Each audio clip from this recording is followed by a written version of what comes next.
శుక్లాంబరధరం విష్ణుం శశివర్ణం చతుర్భుజం ప్రసన్నవదనం ధ్యాయేత్ సర్వవిఘ్నోపశాంతయేత్.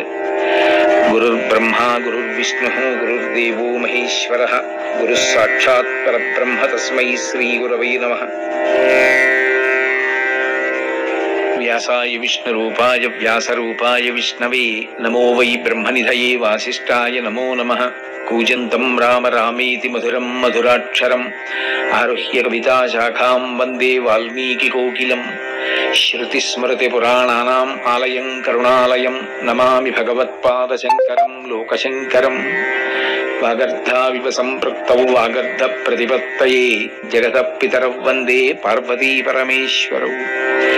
సూక్తిం సమద్గ్రహీతున స్వయమేవ లక్ష్మీః శ్రీరంగరాజమహిషీ మధురైః కటాక్షైః వైదగ్ధ్యవర్ణగుణగుంభనగౌరవైర్యాం కండూలకర్ణకుహరాः కవయోధయంతి. హైమోర్ధ్వపుండ్రమజహన్మకుటం సునాసం మందస్మితం మకరకుండలచారుగండం బింబాధరం బహుళదీర్ఘకృపాకటాక్షం శ్రీవేంకటేశముఖమాత్మని సన్నిధత్తాం.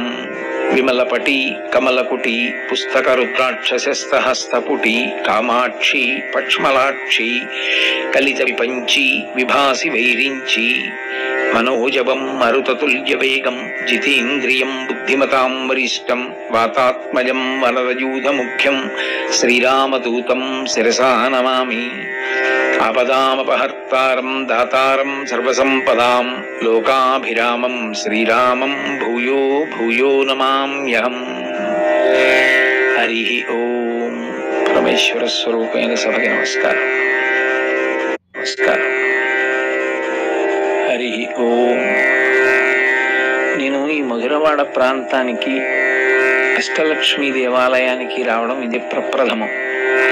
కానీ ఇక్కడ ఉండేటటువంటి వాతావరణం, ఈ దేవాలయం యొక్క దివ్యమైన శోభ చూసిన తరువాత నిజంగా పరదేవత యొక్క నిర్హేతుక కృపాకటాక్ష వీక్షణమే నన్ను ఇవాళ ఇంత గొప్ప రోజున శ్రావణమాసపు శుక్లపక్ష శుక్రవారం వరలక్ష్మీ వ్రతానికి సంబంధించినటువంటి నైమిత్తిక తిథి యొక్క ప్రదోష సమయమునందు పరదేవత ఈ ప్రాంగణమునందు కూర్చుని 4 మాటలు చెప్పగలిగినటువంటి మహద్భాగ్యాన్ని కృప చేసి నన్ను తరింపచేసింది అన్న భావన కలిగింది.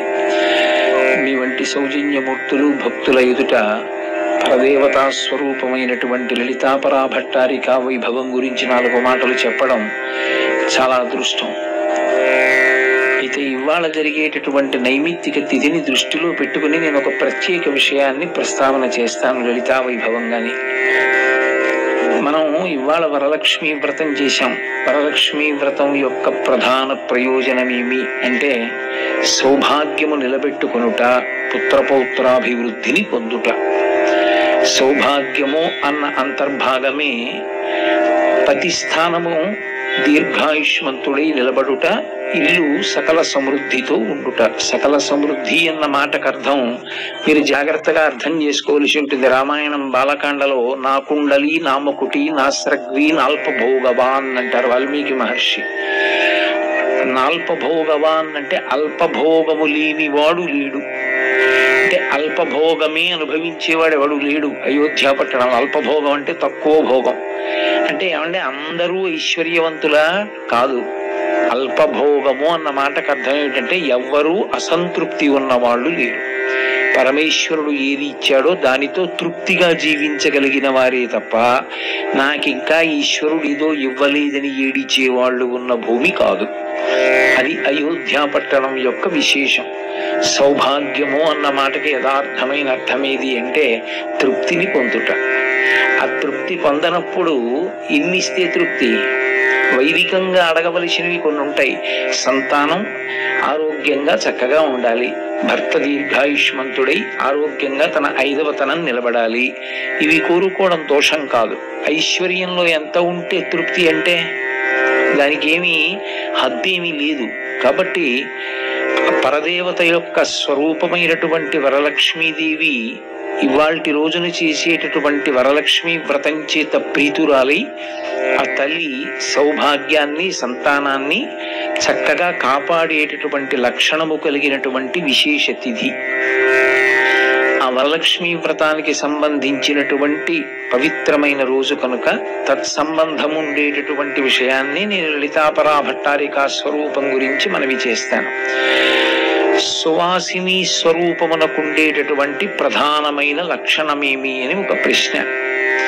సువాసిని అంటే సువాసిని సువాసిన్యర్చన ప్రీత అని లలితాపరా భట్టారికా స్వరూపానికి 2 నామాలు.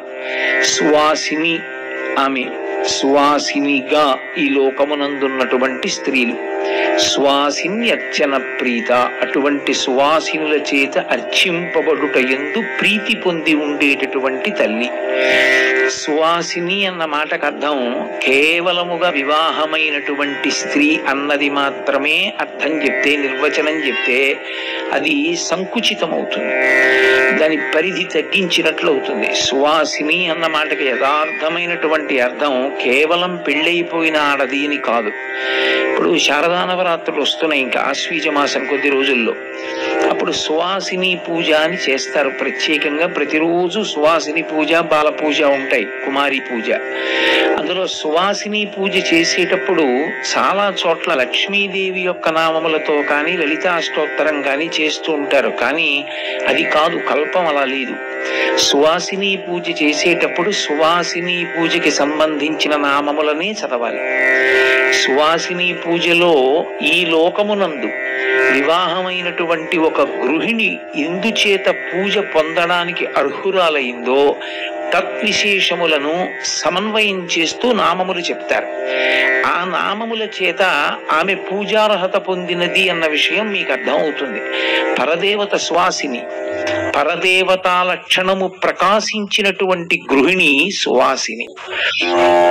ఏమిటి దాని అర్థం అంటే, సువాసినికి కేవలముగా మంగళసూత్రం, నల్లపూసలు, మట్టెలు, సిగలో పువ్వులు, చేతికి గాజులు, చెవికి తాటంకములు ఇవే ప్రధానం కాదు. కొన్ని గుణములు ప్రధానములై ఉంటాయి. అందులో మొట్టమొదటిది ఏది అంటే పతిభక్తి కలిగినటువంటిదై ఉండాలి. రెండవది బంధుజనుల యందు విశేషమైనటువంటి ప్రీతి కలిగినదై ఉండాలి. అన్నదానం చెయ్యడంలో, ఇంటికొచ్చినటువంటి అతిథికి అన్నం పెట్టడంలో అన్నపూర్ణ స్వరూపము యొక్క అంశని పొందినదై ఉండాలి. ధర్మమునందు విశేషమైనటువంటి అనురక్తి కలిగినదై ఉండాలి. పెద్దల చేత మన్నన చేయబడినటువంటి నడవడి కలిగినదై ఉండాలి. అందుకే సీతమ్మ గురించి చెప్తూ వాల్మీకి రామాయణం సుందరకాండలో ఆ తల్లి ఎంత గొప్పది అంటే మాన్యా గురు వినీతస్య అంటారు వాల్మీకి మహర్షి. ఆమె పెద్దల చేత పొగడబడినటువంటి నడవడి కలిగినటువంటి తల్లి, అంచేత పెద్దల చేత అభినందింపబడినదై ఉండాలి. అటువంటి లక్షణములు కలిగి ఉన్నదైతే ఆమె సువాసిని పూజ పొందుటకు అర్హురాలు. కేవలము పెళ్ళైపోయిందండి అందుకు తీసుకొచ్చి సువాసిని పూజకి కూర్చోబెడతాను అంటే నాకేం అభ్యంతరం లేదు, కానీ శాస్త్రం అలా అంగీకరించదు. కేవలం పెళ్ళవడం సువాసినిత్వం కాదు, పెళ్లి అయిన తరువాత ఈ గుణములను పొంది ఉండడం సువాసినిత్వం. ఆమె పుత్రపౌత్రాభివృద్ధి యందు అనురక్తి కలిగినదై ఉండాలి. నేను కొడుకుల్ని మనవల్ని చూడాలనేటటువంటి ఉత్సాహము కలిగినదై ఉండాలి. ఈ లక్షణములు ఉంటేనే సువాసిని. ఈ లక్షణములు మొట్టమొదట ఉన్నది ఎవరికి అని అడిగారు. ఈ లక్షణములు మొట్టమొదట ఉన్నది ఎవరికి అంటే తల్లి జగన్మాత అయినటువంటి లలితాపరా భట్టారికా స్వరూపానికి. ఆ తల్లి సువాసిని. అందుకే లోకంలో ఆమె అనుగ్రహము ఎవరి యందు ప్రసరించిందో వాళ్ళు కూడా సువాసినిత్వమును పొందుతారు. ఆ సువాసిని అసలు నిత్య సువాసిని అయిన అమ్మ సువాసిన్యర్చన ప్రీత, సువాసినుల చేత అర్చన పొందుట యందు ప్రీతి కలిగి ఉంటుంది. మీరు చూడండి, మనకి ఏదైనా ఒక వ్రతం చేస్తున్నారు అంటే ఆడవాళ్ళకి సంబంధించినంత వరకు ఒక ప్రత్యేక నియమం ఒకటి ఉంటుంది. ఏమిటది అంటే స్త్రీలు చేసేటటువంటి వ్రతములన్నీ కూడా రెండుగా మారుతాయి. ఒకటి వివాహ పూర్వమునందు చేసేవి, ఒకటి వివాహానంతరము చేసేది. వివాహపూర్వం చేసేటటువంటి వ్రతాలకన్నిటికీ ప్రయోజనం ఒక్కటే, మంచి భర్త రావాలి. వివాహానంతరము చేసేటటువంటి వ్రతములకన్నిటికీ ఫలితము ఒక్కటే, నా భర్త, నా మరిది లేదా మరుదులు నా అత్తింటి వారు బిడ్డలు పుట్టింటి వారు కూడా సౌఖ్యంగా ఉండాలి. మొదట అత్తింటి వారిని చెప్తుంది, తర్వాత పుట్టినింటి వారిని చెప్తుంది. మగవాడు అలా చెప్పడం, ఆడదొక్కతే చెప్తుంది. అందుచేతనే ఒక స్త్రీని ప్రశ్నిస్తే అమ్మ మీరెవరు అని అడిగితే నేను ఫలానా వారి కోడలని చెప్తుంది. అది వైదికం. అందుకే సీతమ్మ పృథివ్యారాజసింహానాం ముఖ్యస్య విదితాత్మనః స్నుషా దశరథస్యాహం శత్రుసైన్య ప్రతాపినః అంటుంది. స్నుషా నేను ఫలానా వారి కోడల్ని, దశరథ మహారాజు గారి కోడల్ని అంటుంది. అందుకే మీరు ఇవాళ వరలక్ష్మీ వ్రతాన్ని చూసి ఉంటారు. వివాహ పూర్వం వివాహానంతరం కూడా ఆడది చేసేటటువంటి వ్రతంలో తన కొరకు అని ఏమీ చెయ్యదు. తన కొరకు అని చేసుకునేది ఏముండదు. మరి ఆమె ఏవి ఆమె యొక్క సుఖము, ఏది ఆమెకి ఆనందదాయకము అంటే ఆమె భర్త సుఖమే ఆమె సుఖము, ఆమె అత్తింటి వారి సుఖమే ఆమె సుఖము, ఆమె పుట్టినింటి వారి సుఖమే ఆమె సుఖము. వారి దుఃఖము ఆమె సుఖము కాదు, వాళ్ళ దుఃఖం ఆమె దుఃఖం. తనకి అంటూ సుఖము లేనిది కనుక, అంత త్యాగమూర్తి జీవిస్తుంది కనుక సువాసినిత్వము కలిగినటువంటి ఆడదాని వలన నెలకి పడేటటువంటి 3 వర్షములలో 1 వర్షం పడుతుంది అన్నారు. మీరు ఇవాళ వరలక్ష్మీ వ్రత కల్పమును చూసి ఉంటారు. కల్పము అంటే ఇలాగే చెయ్యాలి అని ఋషి శాసనం చేస్తాడు. దాన్ని దాటి మీరు చేయకూడదు. మన ఇష్టం వచ్చినట్టు మనం చేశామనుకోండి, అప్పుడు ఆ వ్రతము సిద్ధిస్తుందా అంటే అనుమానాస్పదం. వ్రతం చేసే ముందు గోమయంతో అలకలేదు. మీరు ఎక్కడ మంటపం పెడుతున్నారో అక్కడ గోమయంతో అలకకుండా వ్రతం చేశారు. ఇప్పుడు వ్రతం సిద్ధిస్తుందా అని నన్ను అడిగారు అనుకోండి, నేనేం చెప్తానంటే అనుమానం అమ్మా అని చెప్తాను. ఎందుచేత భూమికి శుద్ధేది. అక్కడ మీరు పరదేవతని ఆవాహన చేసి వ్రత సిద్ధి పొందాలి అంటే ఆవిడ కూర్చోడానికి యోగ్యత ఉండాలా? ఆ యోగ్యత ఉంటే కదా ఆవిడొచ్చి కూర్చోవడం. అలా కూర్చోవాలి అంటే ఆ భూమి శుద్ధి పొందాలి. భూమి శుద్ధి పొందాలి అంటే ఒక్కటే కారణానికి శుద్ధి పొందుతుంది, గోమయం చేత అలకాలి. ఆ గోమయం చేత అలకకుండా చేశారనుకోండి, అక్కడ వచ్చి లక్ష్మీదేవి కూర్చుంటుందా అంటే చెప్పడం కష్టం. అందుకే ఋషి ఎప్పుడు చెప్పినా కల్పంలో కథ ఉంటుంది. కథనందు మీరు ఎలా చెయ్యాలో చెప్తారు. వరలక్ష్మీ వ్రతం చేసేటటువంటి వారు ముందు రోజు వరలక్ష్మీ వ్రతం కథ చదవాలి. ఆ రోజు చదువుతానండి అంటే అయ్యయ్యో ఇలా చేయకుండా ఉంటే బాగుండేదనడానికి పనికి వస్తుంది. ముందు రోజు వ్రత కథ చదివితే ఓ ఇలా చెయ్యాలన్నమాట అని తెలుస్తుంది. కలశ పెట్టారు, పంచపల్లవాలు లేవు అందులో, ఇంకేం కలశ? గోమయంతో శుద్ధి లేదు. తండులములను సమర్పించడానికి బియ్యం చల్లి నూతన వస్త్రం మీద మంటపం వేయలేదు. అన్ని దోషాలే. ఈశ్వరానుగ్రహం ఉంటే దోషాలన్నీ తొలగుతాయి, అది వేరు మాట. కానీ అలా అని దోషాలే చేస్తే ఎలా? అసలు ఈశ్వరుని యందు భక్తి అన్న మాటకు అర్థం చెయ్యవలసిన పని చెయ్యవలసిన రీతితో చెయ్యాలనేటటువంటి కుతూహలం ఒకటి ఉండాలి కదా. కాబట్టి ఏది ఎలా చెయ్యాలో అలా చెయ్యాలి. మీరు చేసినప్పుడు వ్రత కథలో ఒక మాట చదివి ఉంటారు. ఆమె ఏదో పూజ చేస్తే, తపస్సు చేస్తే లక్ష్మీదేవి ఆమెని అనుగ్రహించిందని లేదు వరలక్ష్మీ వ్రత కథలో. చారుమతి ఆమె పేరు.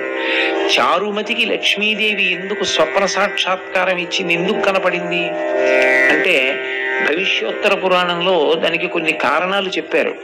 ఆమె మామగారి యందు విశేష గౌరవము కలది, మొట్టమొదటి మాట చెప్పారు. అసలు ఒక కోడల్ని పలకరించగానే మామగారి కోడల్ని అని చెప్పాలి.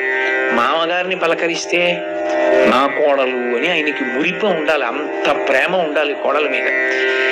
మామగారిని గౌరవించింది, భర్తని సేవించింది, అత్తని బంధువుల్ని మర్యాద చేసింది, ఇంటికొచ్చిన బంధువులకు అన్నం పెట్టింది, పిల్లల్ని ప్రేమతో చూసుకుంది, రోజు 2 గంటలు పూజ చేసింది. చారుమతి అని ఎక్కడా లేదు. అంటే ఎలా ఉండాలో చెప్పింది ముందు. పూజ మీ ఆయన చేస్తాడు, నువ్వు ఆయనకి మడి నీళ్లు పెట్టు. మీ ఆయన పూజ చేస్తాడు, బయటకు వచ్చేప్పటికి నువ్వు ఇడ్లీ పెట్టు. నీకు పూజ అంతే. పతి సేవనమే పూజ. అది ఎవరు చేసిందో ఆమెకి లక్ష్మీదేవి అనుగ్రహించి దర్శనమిచ్చింది తప్ప చారుమతి తపస్సు చేసింది, చారుమతి ఇంట్లో పనులు మానేసి పూజలు చేసిందని భవిష్యోత్తర పురాణంలో లేదు. మీరు కూడా ఇవాళ చదివి ఉంటారు. సువాసిని అంటే ఆమెకి కొన్ని లక్షణములు ఉంటాయి. కేవలం పెళ్ళైన వాళ్ళందరూ పూజార్హత విషయంలో సువాసినీత్వమును పొందరు, నేను మన్నింపబడేదనుగాక. సువాసినీత్వము చేత గౌరవమును పొందడానికి అర్హులెవరు? పూజార్హత పొందిన వారెవరు అంటే ఎవరెవరు ఈ లక్షణములను పొంది ఉన్నారో వాళ్ళు పాతివ్రత్యము చేత పరదేవతా స్వరూపిణులై ఉంటారు. ఆ కారణం చేత వాళ్ళ దర్శనం చాలు, వాళ్ళ యొక్క అనుగ్రహం చాలు, వాళ్ళ మంచి మాట చాలు, వాళ్ళ చిరునవ్వు చాలు, దాని చేత అభ్యున్నతిని పొందుతారు. వాళ్ళ యందు మాతృభావనతో నమస్కారం చేసినంత మాత్రం చేత పరదేవతానుగ్రహాన్ని పొందుతారు. అందుకని సువాసిని పూజ. ఈ సువాసిని లక్షణం ఒకటి ఉంది లోకంలో. సువాసినికి ఉండవలసిన ప్రధాన లక్షణంగా చెప్పేది ఏది అంటే తాంబూల చర్వణం. వరలక్ష్మీ వ్రతం చేశారు అంటే అమ్మవారు దేని చేత ప్రీతి పొందుతుంది అంటే పరదేవతకి సమర్పించిన తాంబూలాన్ని మీరు వేసుకోవాలి. మీరంటే సువాసిని వేసుకుని నోరు ఎర్రగా ఉన్నది అంటే ఆమెకి కల్పం తెలుసు, శాస్త్రం తెలుసు అని గుర్తు. ఆమె తాంబూల చర్వణం చెయ్యలేదు. సువాసిని, సుమంగళి ఈ రెండిటి యొక్క ప్రధాన లక్షణమును విస్మరించింది అని గుర్తు. తాంబూల నిరసనము చెయ్యకూడదు వాడది. తాంబూలం తప్పకుండా వేసుకోవాలి. తాంబూలము అంత గొప్పదిగా చెప్పబడింది. కేవలముగా ఏదో తాంబూలము అంటే 3 ఆకులను అందులో పెట్టే 2 వక్కలు అని మీరు భావన చేయకూడదు. ఎందుకంటే తాంబూలమునందు ఉపయోగించడానికి తమలపాకులనే వాడతాం. తమలపాకులకు సంస్కృతంలో నాగవల్లి అని పేరు. అందుకే నాగవల్లి దళైర్యుతం. దళైర్యుతం అంటే మీరు ఎవరికైనా తాంబూలం ఇచ్చారనుకోండి 3 ఆకులు పెట్టాలి. 3 ఆకులు పెట్టలేదు అంటే 5 పెట్టాలి. బేసి సంఖ్య మీద ఉంచాలి. యథార్థమునకు 3 ఆకులు. పూజలో సంబంధించినవన్నీ 3 మీద ఉంటాయి నిజానికి. అందుకే సాధ్యం త్రివర్తి సంయుక్తం. దీపం పెడితే 3 ఒత్తులతో పెట్టాలి. 3 ఒత్తులు వెలగాలి, 3 జ్యోతులు వెలగాలి. తాంబూలం ఇస్తే 3 ఆకులతో తాంబూలం ఇవ్వాలి. కాబట్టి నాగవల్లి దళైర్యుతం. దళం మారేడు దళం అంటే కదా తులసి దళం అంటే 3 ఆకులతో ఉన్నది అని. దానికి నాగవల్లి అని పేరు. నాగవల్లి అని పేరు ఎందుకు వచ్చిందని అడిగారు. సంస్కృతంలో ఏదైనా ఒక అక్షరాన్ని ఉచ్చరించినా దానికి అర్థం ఉంటుంది. ఏ అర్థం లేనటువంటి అక్షరములు ఉండవు. సంస్కృత భాషలోను తెలుగు భాష ఇలాంటి ప్రాచీనమైనటువంటి దేవదత్తమైన భాషల యందు అర్థం లేని నిశ్శబ్దాక్షరములు ఉండవు. అవి ఎందుకు పనికిరావండి, ఉత్తిన అలా ఉంటాయి, వాటిని ఉచ్చరించక్కర్లేదండి అని అక్షరాలు ఉండవు. అవి బిలీచ్చ భాషలకు అర్థం లేని భాషలకు ఉంటాయి. COULD కుళ్ళు అనకూడదు, కుడ్ అనాలి. మరి ఎల్ ఎందుకంటే సైలెంట్ లెటర్. అటువంటి దిక్కుమాల సిద్ధాంతాలు సంస్కృతానికి తెలుగుకి ఉండవు. అందుకే అవి అంత పరిపూర్ణత కలిగినటువంటి భాషలయ్యాయి. అందుకే పరమేశ్వర ఆరాధనము కూడా సంస్కృత భాష యందే, సంస్కృతంలోనే చేస్తారు. ఎందుకంటే అది భావమును ఇమర్చుకోగలదు, ఆవిష్కరించగలదు. అటువంటి సంస్కృత భాష యందున్న ప్రతి పదానికి ఆ అర్థం ఎందుకు వచ్చిందో అమరకోశం చెప్తుంది. అమరకోశం సంస్కృతానికి సాధికారిక గ్రంథం. అమరకోశము అంటే అమరము సంస్కృతము, అందుకని దాని యొక్క అర్థములు చెప్పిన కోశము కాబట్టి అమరకోశం అనుకోకూడదు. అమరసింహుడు జైనుడు. ఆయన శంకర భగవత్పాదాచార్య స్వామి వారితో వాదన చేసి ఓడిపోయాడు. ఓడిపోతే ఆయనకి చాలా బాధ కలిగింది. అరే నేను శంకరులతో వాదనలో ఓడిపోయానని తాను రచించిన గ్రంథములన్నీ అగ్నిహోత్రంలో పడేశాడు. శంకరాచార్యులు వారు ఉదారులు. వారు అక్కర్లేని విషయాల్ని ఏవో పట్టించుకుంటూ ఉండడం, పనికొచ్చే విషయమైనా పాడు చేయడం అటువంటివి శంకరులు చెయ్యరు. అందుకే వారు పరుగున వెళ్ళి అమరసింహుణ్ణి అడిగారు, ఈ అమరకోశాన్ని కాల్చకు, అది సంస్కృత భాష యందు సాధికారిక గ్రంథం, దాన్ని ఉంచమని చెప్పారు. శంకర భగవత్పాదుల అనుగ్రహంతో బట్టకట్టింది అమరకోశం. అందుకే అమరకోశంలో ఏం చెప్తారో అది తీర్పు. అమరకోశంలో నాగవల్లి అన్న మాటకి అర్థం చెప్పారు. ఐరావతాన్ని తీసుకెళ్లి ఒక కంబమునకు అంటే ఒక స్తంభానికి కడతారు దేవలోకంలో. ఎంత ఐరావతమైనా అది ఏనుగే కదండి మరి, అందుకని దాన్ని స్తంభానికి కడతారు. అయితే అది పాల సముద్రము నుండి పుట్టింది, ఐశ్వర్యహేతు. అందుకని దాని శరీరమునకు ఉరుసుకున్నటువంటి గొలుసు కట్టబడినటువంటి స్తంభమునకు చైతన్యము కలిగింది. అందులోంచి లక్ష్మీప్రదమైనటువంటి తీగ పుట్టింది. ఆ ఐరావతాన్ని కట్టిన స్తంభంలోంచి పుట్టిన తీగ కనుక దానికి నాగవల్లి అని పేరు. నాగ అంటే సంస్కృతంలో ఏనుగు, ఏనుగుని కట్టిన గుంజలోంచి పుట్టిన తీగ కనుక నాగవల్లి కాదు. నాగవల్లి అంటే నాగలోకము నుండి తీసుకురాబడినది అని ఒక అర్థం. నాగలోకం సమస్తమైనటువంటి సిద్ధులకు ఆలవాలము, మహదైశ్వర్యాన్ని కల్పించగలదు. అందుకే మీరు ఎప్పుడైనా పురాణాల్లో చూస్తే నాగలోకానికి వెళ్ళి తిరిగి వచ్చాడు అంటే అతను ఏదో విశేష సిద్ధిని పొందుతాడు. మహాభారతంలో భీముడు వెళ్ళొస్తాడు, విశేష సిద్ధిని పొందుతాడు. అది నాగలోకము నుండి తేబడినది. కాబట్టి ఇప్పుడు ఆ నాగవల్లి, ఆ తమలపాకుకి ఒక ప్రత్యేకత ఉన్నది. తమలపాకుకున్న ప్రత్యేకత ఏమిటి అన్న విషయంలో పౌరాణికమైన విషయాలని అలా ఉంచండి. ఈ మధ్య కాలంలో ఐఐటి ఖర్గపూర్లో ఇద్దరు విద్యార్థులు దాని మీద రీసెర్చ్ చేశారు. రీసెర్చ్ చేసి అసలు ఆ తమలపాకు వైభవం ఏమిటో నెట్లో పెట్టారు. అందులో ఆ తమలపాకు యొక్క విశేషాల గురించి వాళ్ళు చెప్పిన విషయాలు చదివితే ఋషులు ఇందుకు చెప్పారా అని తెల్లబోతాం. తమలపాకు నవిలినప్పుడు దానిలో విశేషమైనటువంటి ఔషధీ లక్షణం ఉంటుంది. అది చాలా ఎక్కువగా సూక్ష్మాంగ జీవులు పుట్టేటటువంటి ప్రదేశాలలో ఒకటి నోరు. పరమేశ్వరుడు అదే నోటిలో వ్యాధి నిరోధకత్వాన్ని కల్పించగలిగినటువంటి దివ్యమైనటువంటి ఒక పదార్థము, ఊరే శక్తిని కూడా పెట్టాడు, లాలాజలము. లాలాజలం అది చాలు. అందులో మ్యూకస్ టైలిన్ అనే 2 పదార్థాలు ఉంటాయి. సరే, ఇప్పుడు నేను అవన్నీ చెప్పడం మర్యాద అంటే, మ్యూకస్ తిన్న పదార్థం జారిపోయేటట్టుగా చేస్తుంది జిగురుగా.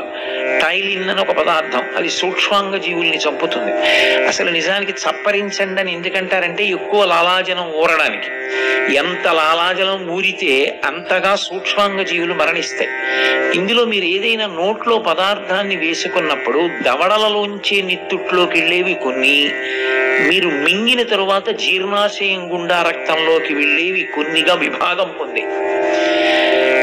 అందులో తమలపాకుకున్న గొప్పతనం ఏమిటంటే దాన్ని నవిలినప్పుడు దానిలో ఉండేటటువంటి వ్యాధి నిరోధక శక్తి కడుపులోకి వెళ్ళి ప్రేగుల గుండా, నిత్తురు గుండా వెళ్ళవలసిన అవసరం లేకుండా దవడల గుండా లోపలికి వెళ్ళిపోతుంది. అందుకని అది సూక్ష్మాంగ జీవుల్ని చంపుతుంది, లాలాజలం ఎక్కువగా ఊరేటట్టు చేస్తుంది. నేను ఈ మధ్యనే ఒక డాక్టర్ గారిని అడిగా, అందులో చదివి ఇది నిజమేనా అని. అంటే ఆయన యథార్థమేనండి ఏం చెప్పారు నాతో. పాల్పిటేషన్ ఆఫ్ ది హార్ట్ అంటుంటారు. అంటే గుండె సరిగ్గా కొట్టుకోకుండా ఏదో గుండె చప్పుడు తగ్గిపోతున్నట్టు, గుండె దడదడలాడిపోతున్నట్టు ఉంటుంటుంది కొంతమందికి. దాన్ని నియంత్రిస్తుంది. హృదయమును నియంత్రించడం అంటే, హృదయ స్పందన నియంత్రించుట అంటే ఆయుర్దాయమును ఇచ్చుట. అంత గొప్ప శక్తి తమలపాకుకుంది. అందుకే తాంబూల చర్వణం ఎవరు చేస్తారు అంటే తప్పకుండా చెయ్యవలసినటువంటి వారు సువాసినులు. పరదేవత కూడా తాంబూలం వేసుకుంటుంది. అమ్మవారు వేసుకునే తాంబూలం గురించి ఒక్కసారి చెప్పి వ్యాస భగవానుడు విడిచిపెట్టలేదు.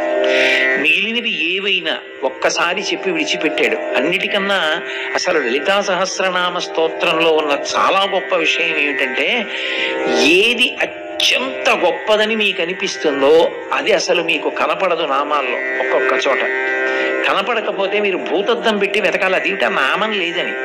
విశాలాక్షి, కామాక్షి ఇవన్నీ కనపడతాయి, మీనాక్షి నామం లేదు అసలు. అది వ్యాసుడు మీనాక్షి నామం తీసేయడం ఏమిటి అనిపిస్తుంది. మీరు జాగ్రత్తగా అన్వయం చేస్తే కనపడుతుంది. వక్త్రలక్ష్మి పరివాహ చలన్ మీనాభలోచన, ఆ నామం మీనాక్షి. అలాగే ఒక్కొక్క విషయాన్ని ఒకటి కన్నా ఎక్కువ మార్లు చెప్తాడు వ్యాసుడు లలితా సహస్రంలో. దాని గుర్తు ఏమిటంటే అది చాలా చాలా ముఖ్యమైనది సుమా. దాని గురించి నువ్వు కొన్ని విషయాలు తెలుసుకోవలసి ఉంటుంది. నువ్వు తెలుసుకోకపోతే కనీసం నువ్వు అది ఆచరించవలసి ఉంటుంది అని చెప్పాడు. అంటే అది లలితా సహస్రనామమునందు ఒకసారి కన్నా ఎక్కువ సార్లు చెప్పబడుతుంది. సాధారణంగా మీకు లలితా సహస్రంలో ఒకసారి చెప్పినది మళ్ళీ ఇంకొకసారి నామంగా చెప్పరు. ఒక్కటి మాత్రం ప్రముఖంగా చెప్పారు. కర్పూర వీటికామోద సమాకర్ష దిగంతర, అమ్మవారు వేసుకునే తాంబూలం. మళ్ళీ తాంబూల పూరిత ముఖి, అమ్మవారి యొక్క ముఖి అంటే ముఖం అనుకోకూడదు. సంస్కృతంలో వదనం ముఖం, వదనం అంటే ముఖము, ముఖం అంటే నోరు, రెండిటికి సంస్కృతంలో ఒకటే మాట వాడతారు. కాబట్టి తాంబూల పూరిత ముఖి అంటే ఎప్పుడు తాంబూల చర్వణం చేస్తున్నటువంటి నోటితో ఉంటుంది. ఎందుకు అలా ఉండడం అంటే పరదేవత ఎవరినైనా చాలా విశేషమైనటువంటి అనుగ్రహమును ఇవ్వాలి అని సంకల్పం చేసింది అనుకోండి, ఆవిడ ఇచ్చే ప్రసాదం ఏమిటో తెలుసా? ఆవిడ పాయసాలు పెట్టడం అవి చేయదు. పాయసం పెట్టడం దేని కొరకు అంటే అన్నతృప్తిని కల్పించడానికి. మీకు శరీరమునందు అన్నం లోటు రాకుండా ఉండడానికి పాయస పాత్ర పట్టుకుంటుంది. ఉభౌ దర్వీ కుంభౌ మణిగణక సంభావిత గుణౌ దదానా పాణిభ్యామృతరస మృష్ణాన్న కలితౌ కళాఢ్యా కళ్యాణీ కలిత సదనా శ్రీ గిరసి శిరసస్యసౌ భ్రామర్యంబా రచయితుమదిష్టార్థ విభవం అంటారు భ్రమరాంబాదేవి గురించి. అలాగే అన్నపూర్ణ స్వరూపం కాశీలో ఒక చేత్తో బంగారు పాత్ర పట్టుకుని తెడ్లు పట్టుకుని ఆవిడ వడ్డిస్తుంది. ఆవిడ అన్నం పెడుతుంది. అందుకే అన్నపూర్ణే సదాపూర్ణే శంకర ప్రాణవల్లభే అన్నారు శంకరాచార్యుల వారు. ఆ తల్లి అన్నం పెడుతుంది. తాంబూల ప్రసాదం ఇచ్చింది అంటే చాలా విశేషమైనటువంటి అనుగ్రహాన్ని కృప చెయ్యాలని అనుకున్నప్పుడు మాత్రమే ఆవిడ నవ్వులుతున్నటువంటి తాంబూలపు పిడచ తీసి పెడుతుంది. మీరు జాగ్రత్తగా గమనించండి, లోకంలో ఎప్పుడైనా సరే ఉచ్ఛిష్టము దూష్యం. ఉచ్ఛిష్టము అంటే ఎంగిలి. అది నేను నోట్లో నవ్వులుతున్నది పెట్టక్కర్లేదు. ఒక పాత్రలో కొంత నేను తిని మీకు పెట్టాను అనుకోండి, అప్పుడు ఉచ్ఛిష్టం పెట్టారు అంటారు. అంటే ఎంగిలి పెట్టినట్టే లెక్క. ఎవరి ఎంగిలి చాలా అనుగ్రహ పాత్రము? ఈశ్వరుడు యొక్క ఎంగిలి. ఈశ్వరుడు కంటితో అలా చూసినా అది ఎంగిలే.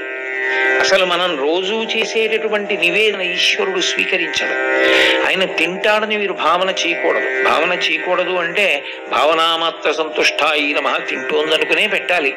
కానీ ఆయన తినడు, అది ఆయన మర్యాద. ఆయన ఏం చేస్తాడంటే ప్రీతితో కళ్ళు విప్పి చూస్తాడు అలా పదార్థం వంక. ఆయన అలా ప్రీతి పొందాలంటే మీరు భక్తితో పెట్టాలి. ఎందుకంటే ఏ పదార్థమో మీరు సృష్టిలో మీరు తెచ్చినవి కావు, అన్నీ ఆయనవి. ఆయనవి ఆయనకి పెట్టేటప్పుడు భక్తితో పెట్టాలి. అందుకే పత్రం పుష్పం ఫలం తోయం యోమే భక్త్యా ప్రయచ్చతి. ఏది నేను సృష్టించిందే, కానీ భక్తితో పెట్టు తింటానన్నాడు పరమేశ్వరుడు. భక్తితో ఇవ్వగలిగితే ఆయన చూస్తాడు అలాగా. ఆయన తినాలంటే ఒక్కటే మార్గం ఉంది, యాగం చేయడమే. యజ్ఞం చేస్తే యజ్ఞమునందు అంతర్భాగము హోమము. హోమమునందు స్వాహ అన్న శబ్దంతో హవిస్సుని సమర్పణం చేస్తారు. సమిధ, నెయ్యి, హవిస్సు, చెరువు అంటారు. ఈ మూడిటిని ఇస్తారు అగ్నిహోత్రంలో. మీరు ఎవరి పేరు చెప్పి స్వాహాకారం పలికారో ఆ దేవత దాన్ని తింటారు. అందుకే వర్షమునకు కారణం ఏది అంటే హోమమే. యజ్ఞము చేస్తే వర్షం పడుతుంది, ఎందుకంటే దేవతలు సంతోషిస్తారు, వాళ్ళ కడుపు నిండుతుంది. అది ఈశ్వరుని యొక్క నియామకం. మన కడుపులు నిండడానికి దేవతల కడుపు నింపాలి. మనం ఈశ్వరుడు ఇచ్చినవన్నీ మనం తినకూడదు. మనం హోమం చేసి అందరం కలిసి ఆ హోమకుండంలో ఏదైనా వేశాం అనుకోండి, దేవతలు పుచ్చుకుంటారు. అందుకే ఒక దేవాలయానికి వెళ్ళినప్పుడు ఆ దేవాలయం యొక్క వైభవాన్ని 2 కారణాల చేత నిర్ణయం చేస్తారు. ఒకటి, యజ్ఞశాల ఉన్నదా, యాగశాల ఉందనుకోండి, ఇక్కడ ఏమైనా జరుగుతుందా అని అడుగుతారు. ప్రతిరోజు ఇక్కడ గణపతి హోమం జరుగుతుందండి అన్నారనుకోండి, ఆ దేవాలయం మీరు నిత్య దర్శనం చెయ్యవచ్చు. ఆ దేవాలయంలో మీరు కొంతసేపు కూర్చోవచ్చని గుర్తు. ఎందుకంటే అక్కడ మీరు ఏది చేసినా దేవతానుగ్రహం పొందుతారు. కారణం ఏమిటో తెలుసా? తినాలంటే రావాలి, వచ్చాక కూర్చోవాలి. అందరూ ఒక్కసారి కలియబడి తింటే అసహ్యంగా ఉంటుంది. కూర్చోవాలి, కూర్చుంటే పిలుస్తారు, ఒక్కొక్కళ్ళని పిలిచి పెడతారు. దేవతలు కూడా అంతే, యజ్ఞశాలకు వచ్చినప్పుడు కూర్చుంటారు. ఒక్కొక్కరి పేరు పిలిచి స్వాహాకారంతో ఇస్తే లేచి వచ్చి పుచ్చుకుంటారు. రామాయణంలో బాలకాండలో చెప్తారు, ఇష్టింతేహం కరిష్యామి పుత్రీయాం పుత్ర కారణాత్ అధర్వశిరసి ప్రోక్తై అంటాడు దశరథుడు. నేను ఇష్టి చేస్తానంటాడు. దేవతలందరూ వచ్చి కూర్చుంటారు. అప్పుడు బ్రహ్మగారితో మాట్లాడారు. కాబట్టి దేవతలు వస్తారు. ఎక్కడ యజ్ఞశాల ఉన్నదో అక్కడ దేవతలు వచ్చి కూర్చునే భూమి అని గుర్తు. వాళ్ళు అన్నం తిన్న ప్రదేశం కాబట్టి దేవతలకు ఒక లక్షణం ఉంటుంది. వాళ్ళు ఏది పుచ్చుకున్నా మీకు ప్రతిఫలం ఇవ్వకుండా వాళ్ళు వెళ్ళరు. అది వాళ్ళకి నియమం. వాళ్ళు తప్పకుండా ఏదో ఒకటి ఇస్తారు మనకి. అందుకే మీరు చూడండి, నాకెందుకండి అన్నా సరే వాళ్ళు ఊరుకోరు, ఏదో ఒకటి ఇస్తారు. అదే కొంప ముంచేసింది కూడా లోకంలో. కుంతీదేవి చాపల్యంతో పిలిచింది సూర్య భగవాను. వచ్చి కనబడ్డాడు, చూశాను, చాలా సంతోషం, వెళ్ళిరా అంటే అలా నేను వెళ్ళకూడదన్నాడు ఆయన. నువ్వు ఏదో ఒకటి అడుగిస్తాను అంటే అది ఎందుకు నాకు అంటే ఎందుకు నాకంటే అది మా లక్షణం, కనబడితే ఇస్తాం. నువ్వు నా వంక చూసి అబ్బా ఎంత బాగున్నాడో అన్నావు కాబట్టి నా లాంటి కొడుకుని ఇచ్చేస్తాను, నీకు ఏమీ అక్కర్లేకపోతే కొడుకుని ఇచ్చెళ్ళాడు. ఆయనే కర్ణుడయ్యాడు. మహాభారతం కథ తిరిగిపోయింది. దేవతలు ఏదో ఒకటి ఇస్తారు. దేవాలయంలో యాగశాల ఉన్నది అంటే రోజు దేవతలు వచ్చి కూర్చుంటారు. మీరు తెలిసో తెలియకో యాగశాలలో యాగం జరుగుతున్నప్పుడు మీరు వెళ్ళి దేవాలయంలో కూర్చుని, ఈశ్వరా నా మనసు బాధగా ఉంది, నాకు ఈ కోరిక తీరాలి అని, వైదికమైన కోరిక, ఏదో కూతురు పెళ్ళవ్వాలి, కొడుకు ఉద్యోగం రావాలి, నేను ఆరోగ్యంగా ఉండాలి, ఆవిడ కోరుకోడు. అటువంటి కోరిక కోరారనుకోండి, అక్కడ అనుగ్రహం లభిస్తుంది. అందుకే యాగశాల ఉంటే ఒకెత్తు, మహాభారతం 18 పర్వాలు ప్రవచనం జరిగితే ఒకెత్తు. ఇక్కడ మహాభారతం చెప్పారా అండి అని అడిగారు అనుకోండి, 18 పర్వాలు చెప్పారన్నారనుకోండి, మీరు వెంటనే ఆ దేవాలయంలో ప్రణిపాతం చేయాలి, నేల మీద పడి నమస్కారం చేయాలి.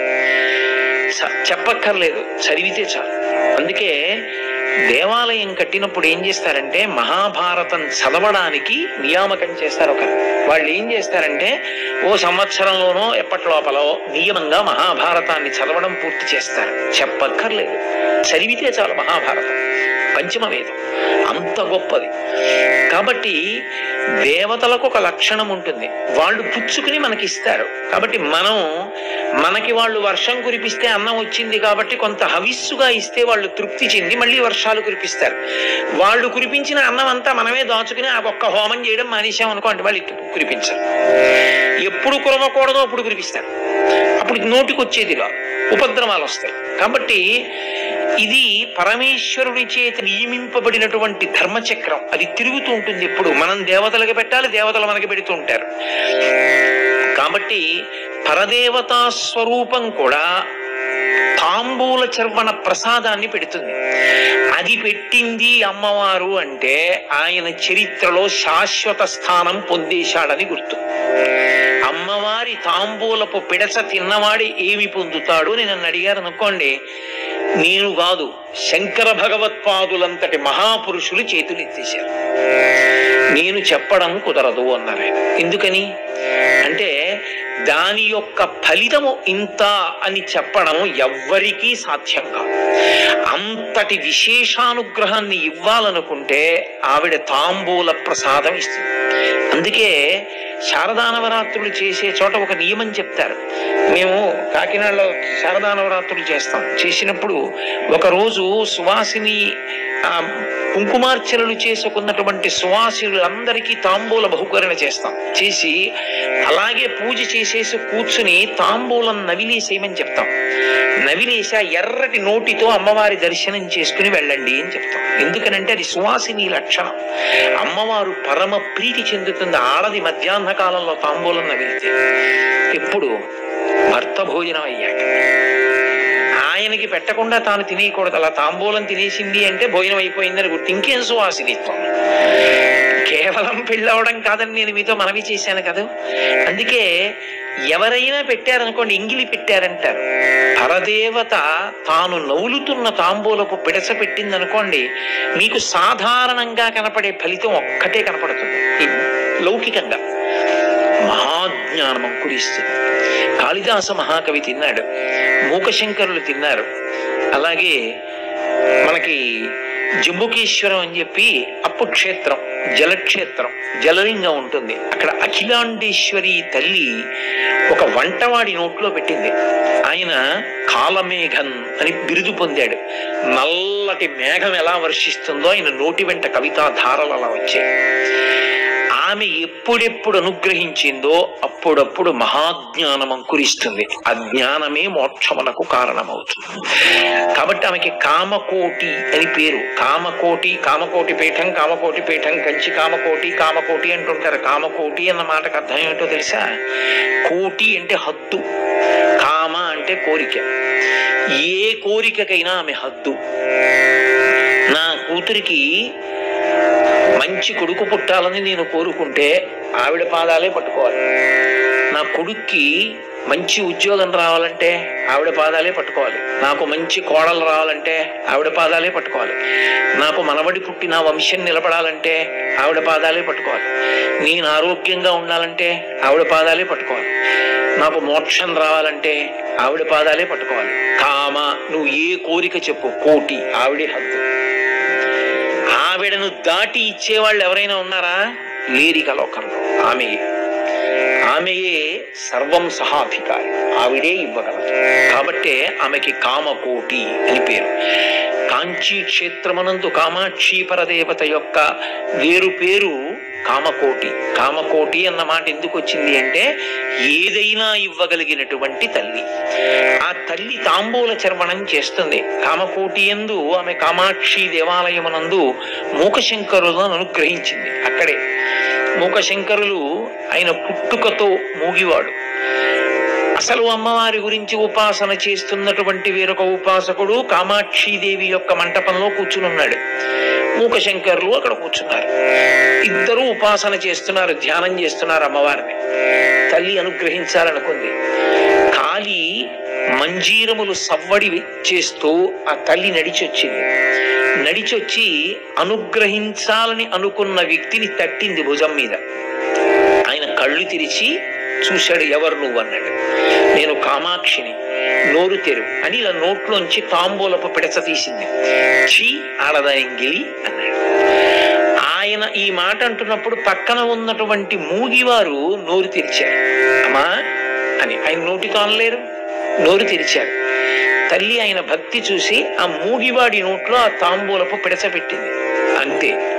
ఆ కూర్చున్న ఆయనకి అమ్మవారి పాదాలు కనపడ్డాయి. అటు తిరిగి నిలబడింది ఆవిడ. 2 పాదముల వంక చూశారు. గొక్క తిప్పుకోకుండా 100 శ్లోకములు చెప్పారు. పాదారవింద శతకము అంటారు. అమ్మవారి పాదాల మీద 100 శ్లోకాలు. అసలు చదువుతుంటే మూక పంచశతి అబ్బా అనిపిస్తుంది. అంత అద్భుతం. మూక పంచశతి గురించి పెద్దలు ఇప్పటికీ ఒక మాట చెప్తారు. మూక పంచశతి మీద ఉపన్యాసం చెప్పడానికి నిర్ణయం చేసుకుంటే అమ్మవారి అనుగ్రహం ఉంటేనే చెప్పగలరు. అమ్మవారు అనుగ్రహిస్తే ఆయన యందు ఆమెయే నిలబడి మాట్లాడుతుంది. అందుకే మూక పంచశతి మీద ఉపన్యాసం చెప్పే వ్యక్తికి మీరు ఏదైనా ఇస్తే ఆయన గాని తిన్నాడో సాక్షాత్ పరదేవత తిన్నట్టే. అంత గొప్పది మూక పంచశతి గురించి పెద్దలు అంటారు. సంధ్యావందనం కూడా చేయక్కర్లేదు మూక పంచశతి చెప్తే అంటారు. అంటే చేయకుండా ఉండడం కూడా తప్పకుండా చేస్తారు సంధ్యావందనం. కానీ అంత గొప్పది. ఆ మూక కవి అమ్మవారి పాదాలు చూసి 100 శ్లోకములు చెప్పారు. పాదారవింద శతకం. అమ్మవారు చిన్న చిరునవ్వు నవ్వింది. పక్క నుంచి ఇలా చూశారు. అమ్మవారి చిరునవ్వు మీద 100 శ్లోకాలు చెప్పారు. మందస్మిత శతకం. అమ్మవారు అటు తిరిగి నిలబడింది, ఆయన ఇటు కూర్చున్నారు. ఇలా చూసింది కడగంట. ఆ కంటి చివరి నుంచి చూసిన చూపు మీద 100 శ్లోకాలు చెప్పారు. కటాక్ష శతకం. అమ్మవారిని స్తోత్రం చేసి 100 శ్లోకాలు చెప్పారు. స్తుతి శతకం. అమ్మవారి పెద్దరికం గురించి 100 శ్లోకాలు చెప్పారు. ఆర్యా శతకం. 500 శ్లోకాలు చెప్పి ఆగాడే. అమ్మవారంది నీకేం కావాలంది. నాకు వాక్కు తీసేయమన్నారు. ఏమంది? నాకు నోట మాట లేదు పుట్టినప్పుడు. నువ్వు పెట్టిన తాంబూలపు పిడచ వలన 500 శ్లోకాలు చెప్పాను. నువ్వు నాకు మాట ఉంచితే ఏమైనా లౌకికమైన మాటలు మాట్లాడతానేమో, వద్దు తీసేయమన్నారు. అమ్మవారు మాట తీసేసింది. వారు కామకోటి పీఠాధిపత్యం వహించారు మూకశంకరులు. మా గోదావరి తీరంలోనే వారు సిద్ధి పొందారు.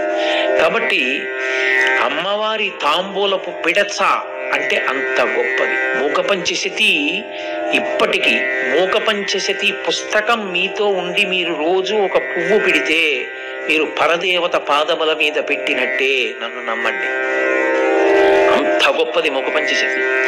అమ్మవారి తాంబూలపు పిడచతో అనుగ్రహించింది. అందుకే అది ఎంగిలి కాదు, ఎంగిలి అనుకున్నవాడు మూర్ఖుడు. అమ్మవారి నోటి తాంబూలపు పిడచ తినగలగడం మహత్భాగ్యం. అది కోట్ల కోట్ల కోట్ల మందిలో ఏ ఒక్కరో అనుగ్రహింపబడతారు పరదేవత చేత.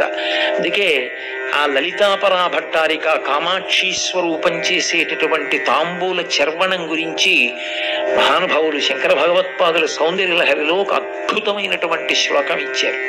అది ఒక నాటకీయమైన సన్నివేశాన్ని ఆవిష్కరిస్తుంది. ఎన్ని ధర్మములను అందులో పెడతారో. సువాసిని కదూ, అమ్మవారికి నివేదన చేసినటువంటి తాంబూలం వేసుకోవాలని చెప్పాను. అలా వేసుకునేటప్పుడు ఎన్ని నియమాలు ఉంటాయో, సువాసిని గౌరవం ఏమిటో చెప్పకుండా చెప్తారు శంకరాచార్యులు గారు.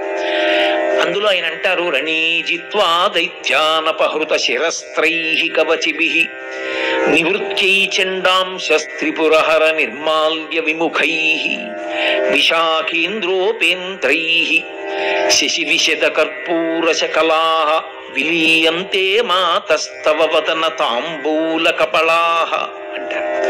అమ్మా, ఒకానొకనాడు లలితాదేవి కూర్చుని తాంబూల చర్వణం చేస్తోంది. అమ్మవారు తాంబూలం నవ్వులుతోంది.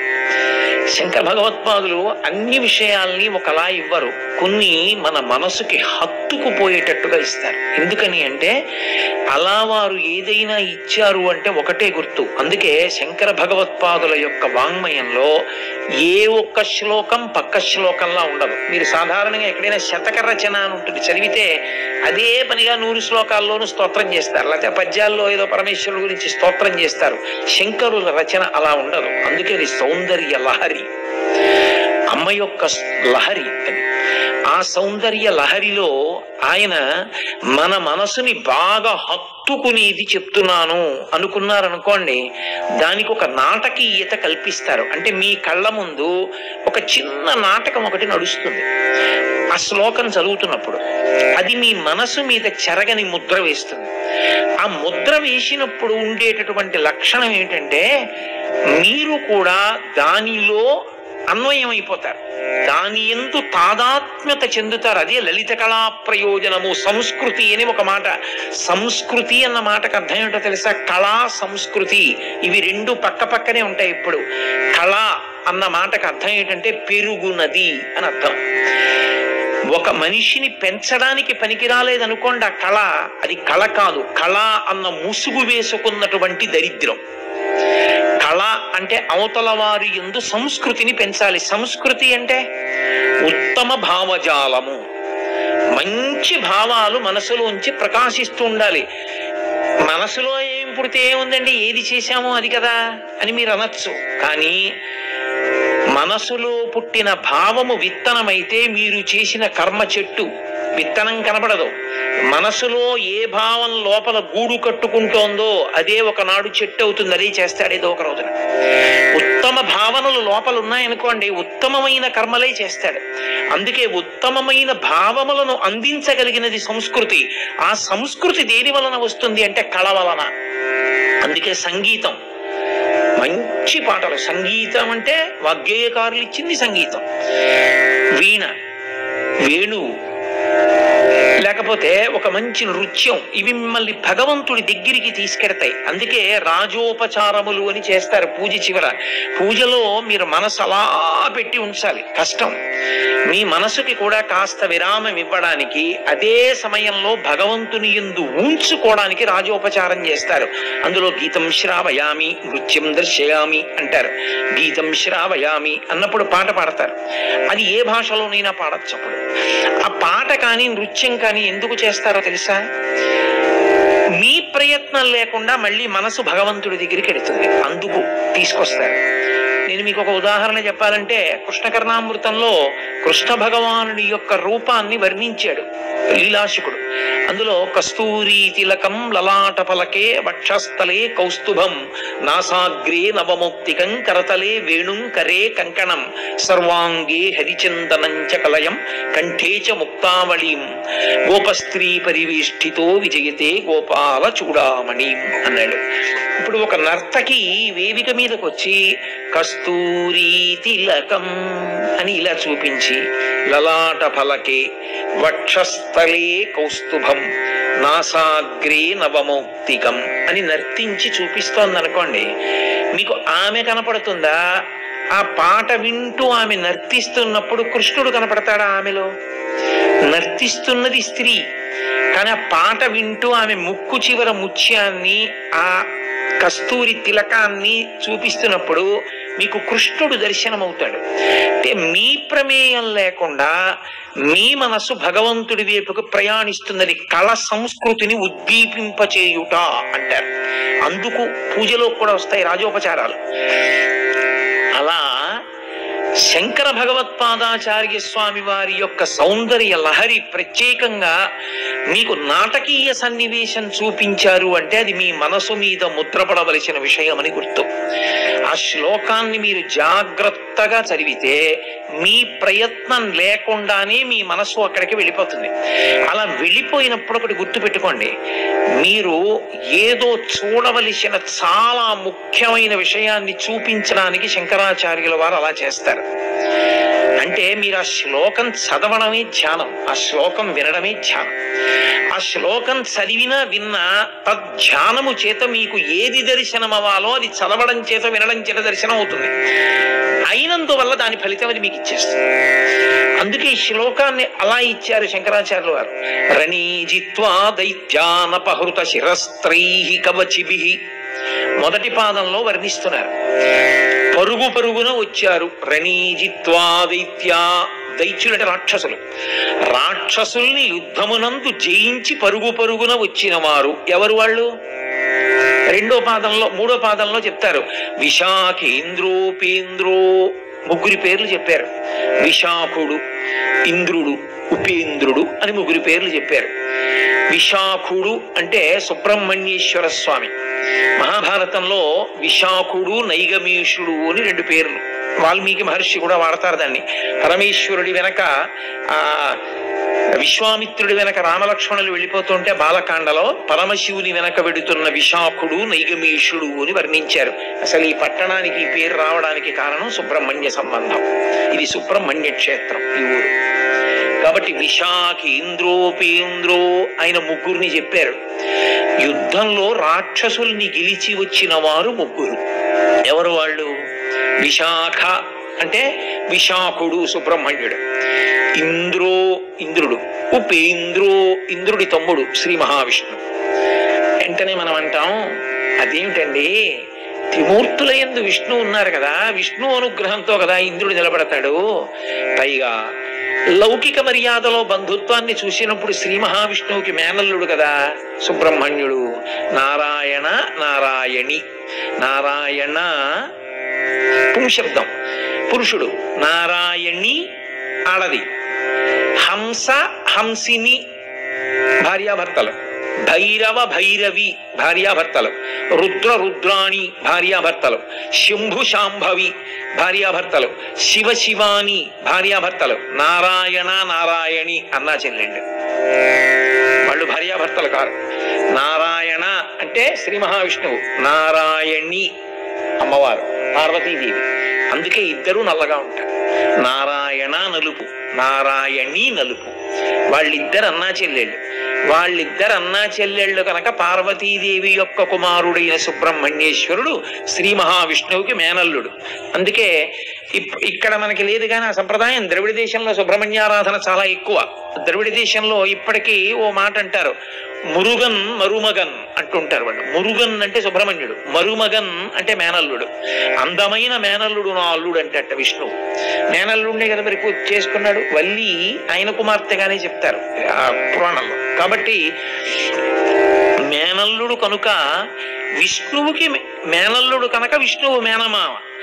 శ్రీకాంతో మాతులో యస్య అని విఘ్నేశ్వరుడు గురించి చెప్తారు. మాతులో యస్య విష్ణువు మేనమామ ఆయనకి, విఘ్నేశ్వరుడికి. ఎందుకు? పార్వతీదేవి కొడుకు కాబట్టి. మరి సుబ్రహ్మణ్యుడికి మేనమామ శ్రీ మహావిష్ణువు అయితే ఇంద్రుడికి కూడా రాజ్య వైభవం ఇవ్వగలిగిన వాడు విష్ణువు అయితే విష్ణువు పేరు ముందు చెప్పాలా, సుబ్రహ్మణ్యుడి పేరు ముందు చెప్తారా? మరి శంకరాచార్యులు వారు అంతటి మహాజ్ఞాని కదా, మహాపురుషులు కదా, వారు తప్పు రాస్తారా? లేకపోతే వారికి ఏమైనా యతి ప్రాస కోసం అక్షరాలు వెతుక్కోవలసినటువంటి అవసరం వారికి ఉందా? మరి ఎందుకు అలా ఇచ్చినట్టు? అంటే వారు ధర్మం ఎప్పుడూ కూడా దేశము, కాలము, వర్ణము, ఆశ్రమము ఈ నాలుగిటి మీద ఆధారపడుతుంది. ఆ సమయంలో మీరు ఏది చెప్తున్నారో దాన్ని బట్టి పెద్దరికం. ఇదే సభలో పెద్ద పెద్ద డాక్టర్లు ఉండొచ్చు, ఇదే సభలో చాలా పెద్ద పెద్ద అధికారులు ఉండొచ్చు. ఒక్కొక్కసారి నేను ఉపన్యాసం చెప్తున్నప్పుడు నేను పనిచేసేటటువంటి ఆఫీసులోనే చాలా ఉన్నత స్థాయిలో ఉన్న అధికారులు వస్తుంటారు వినడానికి. ఆఫీసులో అయితే నేను వాళ్ళని చూస్తే గౌరవిస్తాను. సభలోకి వచ్చినప్పుడు వాళ్ళు కింద కూర్చుంటారు, నేను పైన కూర్చుంటాను. అది వాళ్ళ మర్యాద. కోటేశ్వరారు మా దగ్గర పనిచేస్తున్నారండి అందుకని చెప్పి మేము ఆయన కన్నా పెద్ద కుర్చీ వేదిక మీద ఏంటని వాళ్ళు అడగరు.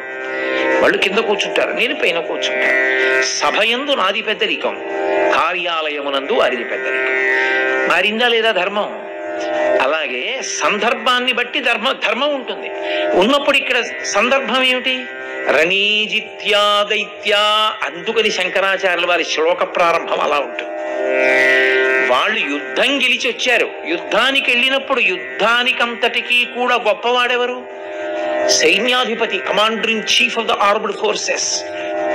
ఆయన గొప్పవాడు. ఎవరు? దేవసేనంతటిని నడిపించేవాడెవరు? సుబ్రహ్మణ్యుడు, సేనాధిపతి ఆయన. అందుకని ఎవరు యుద్ధం చేసి గెలిచినా అభినందనలు ఎవరికి ఇస్తారు? ఎవరు ఆ సైన్యాన్నంతటిని నడిపించాడో ఆయనకే కదూ అభినందనలు ఇస్తారు. అంతేకాని అందరినీ పిలిచి చెప్పరు. ముందు సైన్యాధిపతికి చెప్తారు, మహానుభావుడు గెలిపించాడంట. సైనికులు కూడా ఎందరో ఉండొచ్చు, కానీ ఒక టీం గెలిచిందనుకోండి, టీం కెప్టెన్ కి కదూ కప్పు చేతిలో పెడతారు. అలా అది యుద్ధమైనప్పుడు యుద్ధం చేసినటువంటి దేవసేనలన్నింటినీ నడిపించిన వాడెవరో ఆయనని మొదట చెప్పాలి. దేవసేనాధిపతి సుబ్రహ్మణ్యుడు. అందుకని విశాఖ అది మొదటి మాట. విశాఖేంద్రో, ఇంద్రుడు. ఇంద్రుడి పేరు రెండో స్థానంలో ఇచ్చారు. ఎందుకని? ఆయన దేవలోకములకు అధిపతి. దేవలోకాల మీదకి కదూ దండయాత్రకు ఎడుతుంటారు రాక్షసులు. అందుకని దేవలోకములకు అధిపతి ఇంద్రుడు. ఉపేంద్రో అన్న మాటకు అర్థం ఏంటంటే ఇంద్రుడి తర్వాత పుట్టినవాడు అని. అన్నగారిది పెద్ద స్థానమా, తమ్ముడిది పెద్ద స్థానమా? ఓ ఇంట్లో అన్న తమ్ముడు ఉంటున్నారు అనుకోండి, ఇద్దరు 2 శుభలేఖలు ఇవ్వక్కర్లేదు, అన్నయ్యకే శుభలేఖ ఇస్తారు.